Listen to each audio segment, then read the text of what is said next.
اس کا پورا نام تھا نصیر الدین محمد ہمایوں.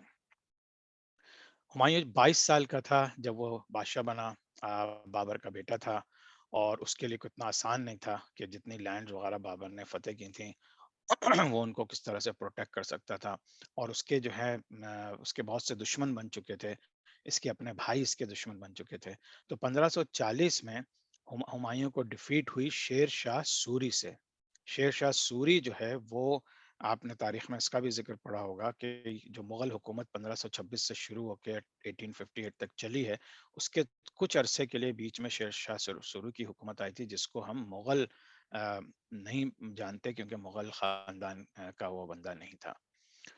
تو اس نے جو ہے تقریباً 1530 سے 1540 10 سال حکومت کی. اور پھر بعد میں 1555 سے 1556 تو ہوا یہ کہ جب 10 سال اس کی حکومت ہو گئی تو مغلز نے جو پانی پت کی دوسری جنگ تھی وہ بھی جیت لی گنگارا میں خانوا میں. لیکن اس کا پورا کنٹرول جو ہے جس طرح بابر کے ٹائم میں تھا اس طرح کا نہیں ہو سکا تھا. مغلوں نے آپ سمجھے کہ اپنا اپنا دور تو شروع کر دیا تھا لیکن جو افغانس تھے نارتھ میں جہاں سے حالانکہ بابر آیا تھا لیکن اسٹل بہت سے افغانس تھے جو بابر کے بھی خلاف تھے. اور آپ کو یاد ہوگا کہ بابر کے جو چچا وغیرہ تھے وہ اس کے خلاف ہو گئے تھے تو وہاں پہ ایک بہت بڑا فیکشن تھا جو مغلوں کے خلاف تھا. تو اور پھر راجپوتس وہ بھی جو ہے کنٹرول میں نہیں آ رہے تھے تو ان کو دونوں طرف سے تھریٹس تھی ہندو راجپوت اور اوپر سے افغانستان کے افغان سردار جو تھے. پھر جو ہے گجرات سے اس کو تھریٹ تھی لیکن یہ کہ 1537 میں پھر اس کا ایک یہ ڈفرنٹ بہادر شاہ ہے جب اس کی ڈیتھ ہو گئی تو اس کو تھریٹ بھی ختم ہو گئی. دوسری طرف شیرشاہ سوری جو بہار کا گورنر تھا بابر کے وقت میں ٹھیک ہے بہار جو ہے ایسٹرن پروونس ہے. اس نے ریوولٹ کیا مغل امپائر کے خلاف اور بنگال کیونکہ بہار سے پھر مزید آپ ویسٹ میں چلے جائیں ساؤتھ میں تھوڑا سا تو یہ پورا بہار اور بنگال آ جاتا ہے. تو یہاں پہ اس نے اپنی حکومت بنا لی. کس نے؟ شیر شاہ سوری نے. اور پھر وہ ویری پاورفل بن کے سامنے آیا اور پھر اس نے ہمایوں سے جنگ کی 1539 میں اور جو ہمایوں کو جو ہے اس نے زبردست شکست دی. پہلے ہمایوں جو ہے سندھ کی طرف بھاگ کے گیا تاکہ وہاں سے کوئی سپورٹ لے کر آ سکے. پھر مارواڑ گیا وہاں سے بھی اسے کوئی سپورٹ خاطر خواہ نہیں ملی. لیکن جب سے اتنی سپورٹ نہیں ملی تو دوبارہ انڈیا کی طرف آیا اس کو کرنے کے لیے لیکن وہاں پہ وہ ٹک نہیں سکا. اس کے جو بیٹا تھا اکبر یہاں پہ وہ پیدا ہوا تھا جہاں یہ بھاگ کے گیا تھا. تو تاریخ یہ بتاتی ہے کہ ہمایوں کا جو بیٹا اکبر تھا وہ انہی علاقوں میں پیدا ہوا تھا سندھ کے علاقوں میں. پھر فائنلی ہمایوں جو ہے وہ ایران چلا گیا. ایران بھاگ گیا کیونکہ اب شیر شاہ سوری کی حکومت بہت ہی بڑے انداز سے طاقتور انداز سے آ چکی تھی اور اس کے پاس اب کوئی چارہ نہیں تھا. تو وہاں پہ جب گیا تو اسے ملٹری سپورٹ بھی ملی. پھر وہ ملٹری سپورٹ ملی اور ایرانیوں نے اسے بہت عزت کے ساتھ رکھا. کئی سال یہ وہاں پہ رہا اور پھر یہ قندھار اور کابل 1545 میں دوبارہ سے چڑھا جبکہ اس کو ایران کی سپورٹ حاصل تھی اور پھر افغانستان کا کنٹرول دوبارہ سنبھالنے میں کامیاب ہو گیا. اس کو اپنے سگے بھائی کامران کے ساتھ جنگ کرنی پڑی افغانستان کے اوپر قبضہ کرنے کے لیے. اسی دوران اس نے سنا کہ شیر شاہ سوری جو ہے وہ مر گیا ہے اور اس کے ڈسینڈنٹ جو ہیں اس کے جو بیٹے ہیں اور وہ آپس میں لڑنا شروع ہو گئے. کسی بھی حکومت کے لیے آپ سمجھیے کہ یہ ورس چیز ہوتی ہے کہ جیسے ہی بادشاہ کا انتقال ہو تو اس کے بچے جو ہیں دولت کے لیے اور جو ہے فتوحات کے لیے یا ٹیریٹوریز کو مینج کرنے کے لیے وہ آپس میں لڑ پڑتے ہیں. تو اس نے اس موقع کا فائدہ اٹھایا اور لاہور کو کیپچر کر لیا. لاہور بھی اس وقت سمجھیے پوری اس امپائر میں آتا تھا. اور 1555 میں پھر اس نے دہلی اور آگرہ دہلی ہمیشہ سے ڈے ون سے ایک سینٹرل پوائنٹ ہے حالانکہ سینٹر میں نہیں ہے انڈیا کے لیکن یہ کہ ایک طاقتور جگہ ہے جہاں سے مغلوں نے بھی حکومت کی. دہلی سلطنت پوری دہلی سلطنت کی تھی اینڈ سو آن. تو آج تک آج بھی جو کیپٹل ہے انڈیا کا وہ دہلی ہے. تو اس نے ایڈوانٹیج لیا اس بات کا کہ شیر شاہ سوری مر گیا اس کے بچے لڑ رہے ہیں. پھر اس نے دلی اور آگرہ کو کیپچر کر لیا.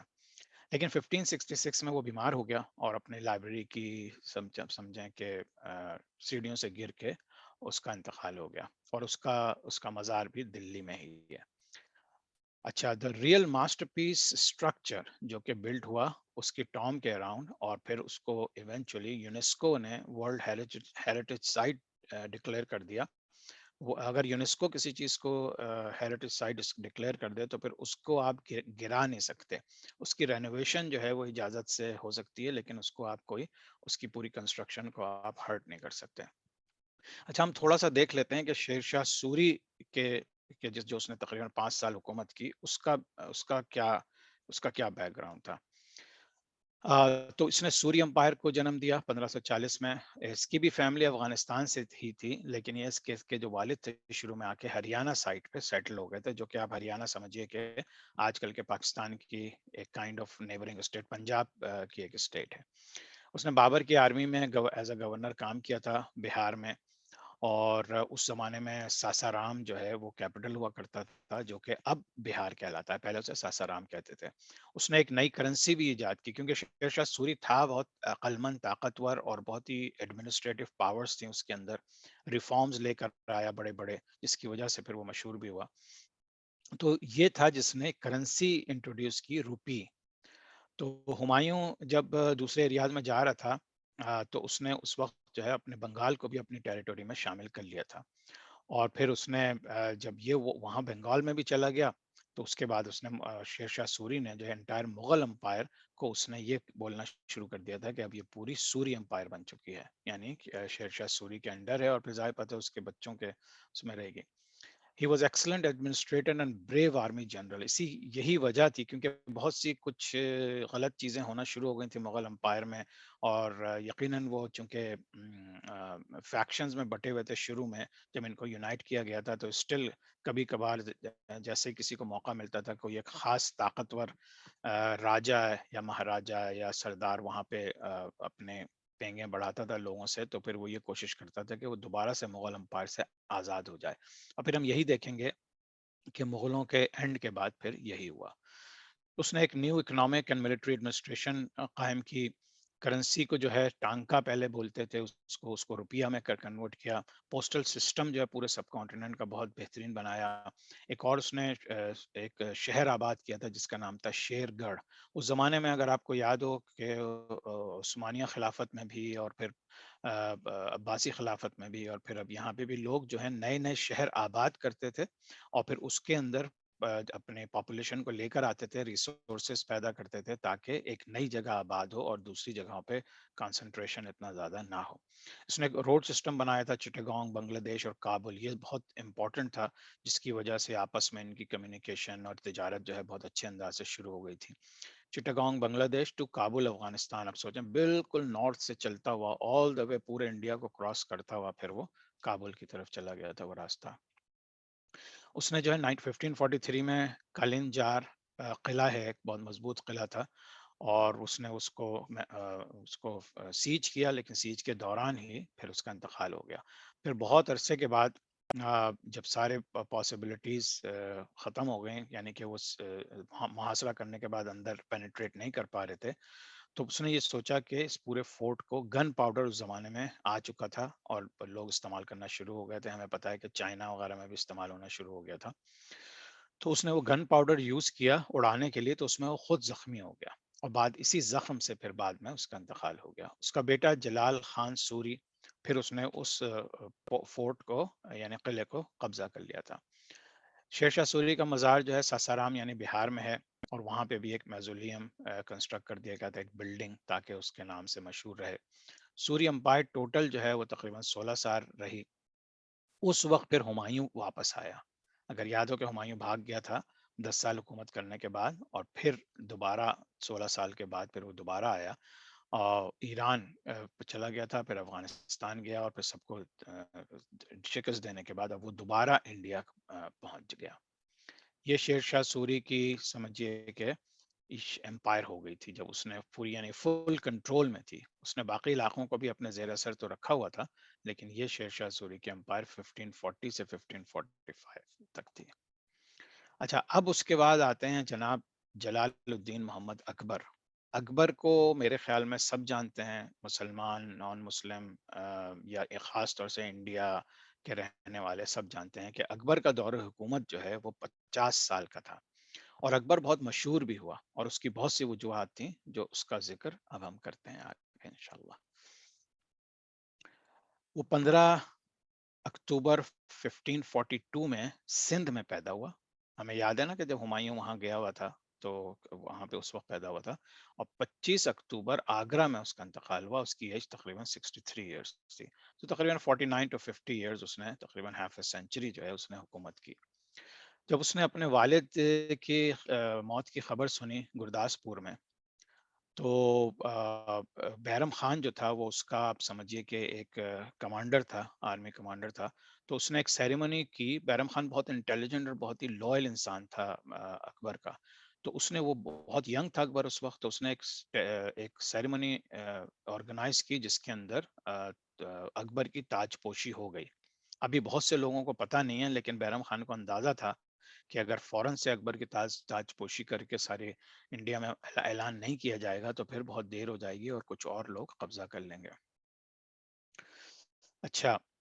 جو باقی دوسری اسٹیٹس تھیں ارد گرد، انہوں نے موقع غنیمت جانا اور انہوں نے ریبیلین شروع کر دیا، غداریاں شروع ہو گئیں آپس میں. تو اس نے اپنے جتنے اس کے دشمن تھے، اس نے سیکنڈ بیٹل آف پانی پت میں ان کو ہرایا. عادل شاہ سوری جو کہ ان کا لاسٹ وہ تھا، اس کو ہرایا.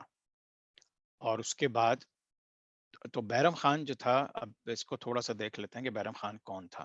بیرم خان ایک ملٹری کمانڈر تھا مغل آرمی میں، اور ہمایوں اور اکبر کے زمانے میں وہ کمانڈر ان چیف بن چکا تھا. جو زیادہ تر کانکویسٹ ہوئی تھی، لڑائیاں ہوئی تھیں یا فتوحات ہوئی تھیں اکبر کے زمانے میں، وہ بیسیکلی اسی کی وجہ سے ہوئی تھیں، کیونکہ اکبر تو بہت ینگ تھا تو بہت انٹیلیجنٹ، لیکن یہ کہ اس کے اندر وہ صلاحیتیں ابھی نہیں ڈیولپ ہوئی تھیں کہ وہ پوری حکومت کو چلائے اور پھر اتنی بڑی بڑی فتوحات کرے. تو بیرم خان کا رول اس لیے بہت زیادہ امپورٹنٹ ہے اکبر کے دور حکومت میں. اور اس کو خان خانان کا لقب بھی دیا تھا اکبر نے، جس کا مطلب ہوتا ہے کنگ آف کنگز. اس کے جو فور فادرز تھے وہ ایران اور ترکی اور جو ہے ان جگہوں سے آئے تھے. اور بعض روایات میں آتا ہے کہ شاید وہ شیعہ تھا، یعنی بیرم خان جو ہے وہ اہل تشیع تھا. بہت سے سنی جو اکبر کے کورٹ میں تھے وہ اس چیز کو پسند نہیں کرتے تھے. جس طرح ہمیشہ سے ہمارے ہاں کسی نہ کسی فیکشن اور آپس میں لڑائی جھگڑے کا کوئی نہ کوئی باعث تو بنتا ہے. تو انہوں نے اس کے اوپر اعتراض کیا کہ ہمارا چیف آرمی جنرل جو ہے، ہم سب سنی لوگ ہیں، تو شیعہ کیسے بن سکتا ہے. لیکن اکبر نے اس کو رکھا اپنے ساتھ کیونکہ وہ بہت لائل تھا اور اکبر کے لیے بہت امپورٹنٹ بھی تھا. اور اس کو عزت دی تاکہ دوسرے لوگ بھی اس کی عزت کریں. اور بادشاہی نظام میں یہ ہوتا ہے کہ اگر بادشاہ کسی چیز کے اوپر اپنا وہ اثر دکھا دے تو پھر دوسرے لوگوں کو اس کو فالو کرنا پڑتا ہے. وہ لائل رہا، اکبر کا وفادار رہا. لیکن بعد میں سنتے ہیں کہ towards the end Bairam Khan کے ساتھ کچھ ناچاقیاں ہو گئی تھی اکبر کی. اور کچھ یہ ہوا تھا کہ شاید بیرم خان اتنا طاقتور ہو گیا تھا کہ وہ خود سے ڈیسیشنز لینا شروع ہو گیا تھا، اور اکبر کو یہ چیز پسند نہیں آئی تھی. تو پہلے اکبر نے کہا، اکبر اسے پسند تو کرتا تھا اور چاہتا تھا کہ ایسی چیزیں نہ ہوں، لیکن جب اسے یقین ہو گیا تو اس نے اس سے کہا کہ تم ریزائن کر دو اور پیلس میں رہو، اور پھر تمہارا دل چاہے حج پہ چلے جاؤ، تاکہ یعنی کہ اس کو فائنینشلی سپورٹ وہ کرے گا. بیرم خان کو یہ چیز پسند نہیں آئی. ایک دفعہ انسان کے پاس اتنی طاقت آ جائے تو پھر اس کے لیے دوسری چیزیں اتنی زیادہ امپورٹنس نہیں رکھتی. تو اس نے تھوڑا سا اس کے خلاف ریبل کیا اکبر کے خلاف. پھر اکبر نے اس کو ہرا دیا، لیکن اسٹل پھر اس نے کہا فائنلی کہ اچھا مجھے حج کی آفر لے لیتا ہوں اور میں حج پہ چلا جاتا ہوں. بعد میں سنتے ہیں کہ اس کو جو ہے قتل کر دیا گیا 1561 میں. کچھ افغانیوں نے اسے قتل کر دیا تھا. غالباً وہ حج کے ٹور پہ تھا یا اسی طرح سے. اچھا، اب تو ہم نے بات کر لی شیر شاہ سوری کی اور دوسری چیزوں کی. اور اب ہم نے دیکھا کہ اس کے اب اکبر کا زمانے کے بعد ہم واپس آتے ہیں کہ اب اکبر کو حکومت مل گئی ہے. یعنی بیرم خان کا تو ہم نے پڑھ لیا، لیکن اب اکبر کی حکومت کے بارے میں تھوڑا سا ڈسکس کرتے ہیں. پہلے تو وہ پنجاب اور دلی کے اراؤنڈ اس کی حکومت تھی. پھر اس کی حکومت بڑھتے بڑھتے جے پور کے جو راجاز تھے انہوں نے اس کے رول کو ایکسیپٹ کر لیا، اور 1562 میں وہ راجستھان کو بھی اس نے قبضہ کر لیا. راجستھان آپ سمجھیے بالکل ایسٹرن انڈیا ہے، بالکل پاکستان کی سائڈ پہ. تو اس نے پھر ہندو راجا اور پرنسز جو تھے ان کو اپنی گورنمنٹ میں شامل کیا، اور اس نے یہ رول بنایا کہ کسی کے خلاف کوئی ڈسکریمنیشن نہیں ہوگی، اور خاص طور سے مسلمان اور نان مسلم کی بیسس پہ لوگوں کو ترقیاں نہیں دی جائیں گی، بلکہ ایک میرٹ سسٹم ہوگا جس کے تو. لیکن میرٹ سسٹم بادشاہوں میں کیا ہوتا ہے، جو اس کے پسندیدہ تھا اس نے انہیں کو بنایا. لیکن اس نے یہ بات تھی کہ اس نے تفریق نہیں کی کوئی ہندو ہے مسلمان ہے کون ہے. اس نے اپنے دربار میں اپنے وزراء اس قسم کے چنے کہ جن میں ہندو اور مسلمان دونوں شامل تھے. بیرم خان نے جب دلی فتح کیا، دلی، آگرہ، پنجاب، گوالیار، اجمیر اور جونپور یہ سارے بیرم خان کے زمانے میں فتح ہو گئے تھے. 1562 میں پھر مالوا فتح ہوا. پھر یہ آپ لسٹ دیکھ رہے ہیں، 1564 میں گردانا، چتور، رنتھم پور اینڈ النجار، Gujarat, Bengal, Kabul, Kashmir and Sindh, Orissa, Kandahar, Ahmednagar and areas of Deccan. اب تقریباً چاروں طرف، نارتھ، ساؤتھ، ایسٹ، ویسٹ پہ اب یہ بیرم خان کے ہی زمانے میں یہ تمام چیزیں قبضہ ہو چکی ہیں. تو موسٹ آف دی پاور جو ہے اب وہ مغلوں کے ہاتھ میں ہے، یعنی اکبر کے ہاتھ میں ہے. اور پھر اس نے جب بنگال کی طرف کیا تو بنگال ایک پورا بہت بڑا صوبہ ہے، اس نے وہ بہت بڑی چیز تھی. پھر افغانستان میں اس نے کافی بڑے پیمانے کے اوپر افغانستان کے حصوں پہ قبضہ کیا. پھر جو کرنٹ پاکستان کا علاقہ ہے، کشمیر، اور پھر نیچے آل دا وے نیچے دکن، یعنی کہ جو آج حیدرآباد دکن کہلاتا ہے، یا تلنگانہ اور حیدرآباد تلنگانہ اور آندھرا پردیش کہلاتا ہے. ٹھیک ہے. پھر اس نے ایک ہندو عورت سے شادی کر لی تھی اکبر نے. جہانگیر جو اس کا بیٹا تھا جس کو سلیم بھی کہتے تھے، انہی کی میرج سے پیدا ہوا تھا. اور پھر اس کے اوپر بہت موویز بھی بنی ہیں، انارکلی والی، جہانگیر اور انارکلی کی محبت، یا سلیم اور انارکلی کی محبت، اس کے بارے میں میرے خیال میں آپ لوگ بہت جانتے ہوں گے. تو یہ چاہتا تھا کہ اکبر یہ چاہتا تھا کہ تمام جو لوگوں کے ڈفرینٹ فیکشنز ہیں، ریلیجنز ہیں، ان سب کو کمبائن کر کے، ایک تو اس کا مقصد اپنی طاقت کو محفوظ کرنا تھا، لیکن اس کے ساتھ ساتھ somehow اس کے دماغ میں یہ تھا کہ ہم ایک خوشحال معاشرہ بنانے کے لیے، کیونکہ سب سے زیادہ جو لڑائیاں ہوتی ہیں وہ ہندو مسلمانوں میں، شیعہ و سنیوں میں. پھر ہندوؤں کے اندر جو کاسٹ سسٹم تھا، برہمنز اور دوسرے، تو وہ آپس میں تھوڑا سا فیل کرتے تھے کہ ان کے ساتھ جسٹس نہیں ہو رہا. تو اس نے کوشش کی کہ ایک دین الہی بنائے. دین الہی یعنی اللہ پہ، بھگوان پہ، اور اپنے اپنے کریٹر پہ تو سب بلیو کرتے تھے. تو اس نے کہا بس ایک ایسا دین ہو کہ جس کی کنسنٹریشن صرف گاڈ پر ہو، اور باقی چیزیں پھر آپس میں ہم طے کر لیں. تو بیسیکلی اس نے قرآن اور حدیث اس مسلمانوں کے لحاظ سے اس نے اس چیز کو پس پش ڈال دیا تھا. تو یہ جو نیا ریلیجن تھا، اور اس کا گول یہی تھا کہ سارے ریلیجن آپس میں مل جل کے رہ سکیں. تو اس نے ایک ہاؤس آف ورشپ بھی بنایا تھا، عبادت خانہ، جس میں خاص طور سے مسجد یا مندر یا گردوارہ نہیں تھا، بلکہ وہ ایک ہاؤس آف ورشپ تھا کہ جتنے بھی لوگ ہیں، جتنے بھی ریلیجن کے ہیں، وہ اپنی اپنی عبادت کریں وہاں پہ جا کے. اچھا. پھر 1575 میں یہ بنایا گیا تھا، اور یہ Fatehpur Sikri in Agra district of U P India, Uttar Pradesh India میں تھا.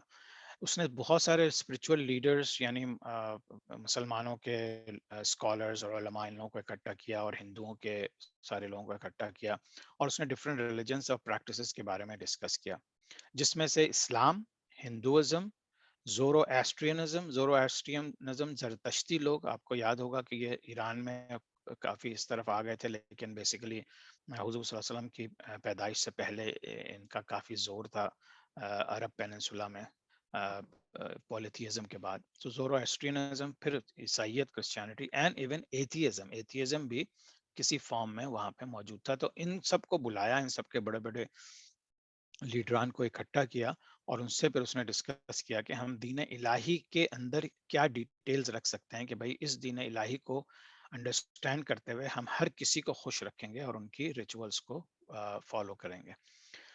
اور پھر اس کے بہت سے ہندو دوست بھی تھے جو اس کی گورنمنٹ میں تھے، اس کے دربار میں تھے. انارکلی جو اس کو انارکلی کو اس نے دیوار میں چنوا دیا تھا، اسی کے دور میں ہوا تھا جب جہانگیر اس کے بے انتہا عشق میں گرفتار ہو گیا تھا، جو کہ ایک کنیز تھی. تو اس میں جو واقعہ آتا ہے، اس میں بھی ڈفرینس آف اوپینین ہے. بعض کہتے ہیں کہ دیوار میں چنوا دیا تھا، بعض کہتے ہیں کہ اس کو ایک ٹنل کے ذریعے، غار کے ذریعے چھوڑ دیا تھا کہ تم چلی جاؤ اور کبھی واپس نہیں آنا اس کی ماں کے ساتھ، اللہ عالم. اچھا. اس دوران جو ہے گورنمنٹ ایکسپینڈ ہوتی چلی گئی، کیونکہ سم ہاؤ وہ اتنا زیادہ تھریٹ نہیں محسوس ہو رہا تھا دوسرے ریلیجنس کو، اور وہ یہ یہی رہا تھا کہ بھائی سب لوگ آ جاؤ، مل کے حکومت کرتے ہیں، لیکن بہرحال بادشاہ وہ رہے گا. اور اس نے تقریباً 3 گنا اپنی ٹیریٹوریز، نہ صرف ٹیریٹوریز بلکہ ویلتھ، اپنا جو اس نے دولت تھی وہ اس نے بہت اکٹھی کر لی تھی. اور پھر دولت زیادہ ہو تو پھر طاقت کا بھی وہی سلسلہ ہو جاتا ہے. 1605 میں 1605 میں وہ بیمار ہوا، اس کو کانسٹیپیشن کی شکایت ہوئی، اور 27 اکتوبر میں اس کا 1605 میں انتقال ہو گیا. اس کا بھی مزار آگرہ میں ہے. لیکن یہ کہتے ہیں کہ جب اکبر کا انتقال ہوا تو جو ہے اس کے پاس 5,000 ہاتھی تھے، اور یہ ہاتھی بہت ہی اعلیٰ قسم کے تھے. 12,000 گھوڑے تھے، 1,000 چیتے تھے، 100 ملین روپیز تھے، 1,000 گولڈ کوائنس کو سونے کے سکے، اور 500 تولہ ایچ تھے، یعنی کہ سونے کے سکے تھے، اور 500 تولہ جو ایچ گولڈ کوائن جو تھا وہ 500 تولہ کا تھا. 25 ٹن گولڈ تھا، 27 ٹن سلور تھا، اور جیولری اور ملینز آف ڈالرز کی جیولری دوسری تھی. تو اس نے اتنی دولت جمع کر لی تھی، اور یہی اس کی طاقت کا ایک وہ بھی تھا، وجہ بھی تھی کہ اس کی طاقت اتنی پھیل گئی تھی. تو اب مغل امپائر جو ہے یہ آپ سمجھ لیجئے کہ اس کا تیسرا فرما روا ہے. لیکن اس وقت انڈیا تقریباً کنسالیڈیٹ ہو چکا ہے، بہت دور دور تک ان کی حکومت قائم ہو چکی ہے، اور بے انتہا دولت آ گئی ہے ان کے پاس. اس کے 3 بیٹے تھے، جہانگیر جس کو سلیم بھی کہتے ہیں، مراد اور دانیال. مراد اور دانیال اس وقت تک مر چکے تھے جب تک کہ اکبر کی انتقال ہوا، کیونکہ یہ دونوں جو ہیں شرابی کبابی ہو گئے تھے، تو ان لوگوں کا صحت وغیرہ خراب تھی، تو ان کا انتقال ہو گیا. تو آٹومیٹیکلی جہانگیر جو تھا یعنی سلیم became the emperor after Akbar's death. تو اب اکبر کی ڈیتھ ہو گئی اور جہانگیر جو ہے وہ بادشاہ بن گیا. اچھا، اس کے دوران، اکبر کے رین کے دوران، بہت سے بڑے بڑے مونیومنٹس بھی اس نے بنوائے جو خاص طور سے دلی اور آگرہ میں ہیں. اور آج بھی آپ جائیں، اگر سیاحت کے لیے جائیں، ٹورزم کے لیے جائیں، تو یہ تمام چیزیں لوگ خواہش کرتے ہیں کہ ضرور دیکھیں.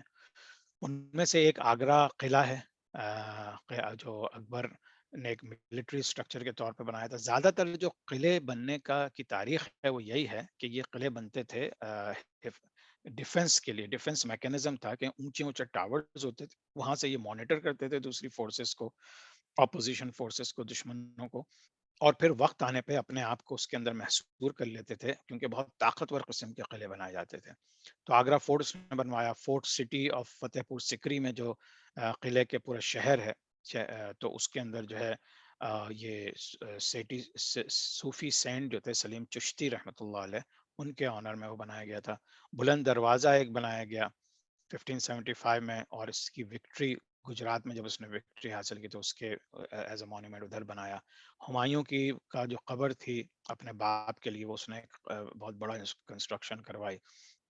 جودھا وائس پیلس، اس کی وائف جب مری تو اس نے اس کے لیے ایک پیلس بنایا. اور پھر جب وہ his own term he built in his lifetime، اپنی زندگی میں اس نے اپنا بھی مقبرہ بہت زبردست طریقے سے ڈیزائن کر کے اور تیار تھا. تو جیسے ہی اس کا انتقال ہوا تو پھر اس کو اس میں بھری کر دیا گیا. پرفیکٹ ٹائمنگ، آلموسٹ 44-45 منٹس ہوئے. تو ان شاء اللہ تعالیٰ نیکسٹ ویک ہم مغل امپائر کو کنٹینیو کریں گے، اور پھر جہانگیر یعنی جو سلیم کی حکومت ہے اس کو دیکھیں گے کہ وہ کس طرح سے حکومت چلی، اور پھر آگے مغل امپائر نے کیسے بڑھنا شروع کیا. تو انشاءاللہ ابھی کوشچن آنسر لے لیتے ہیں.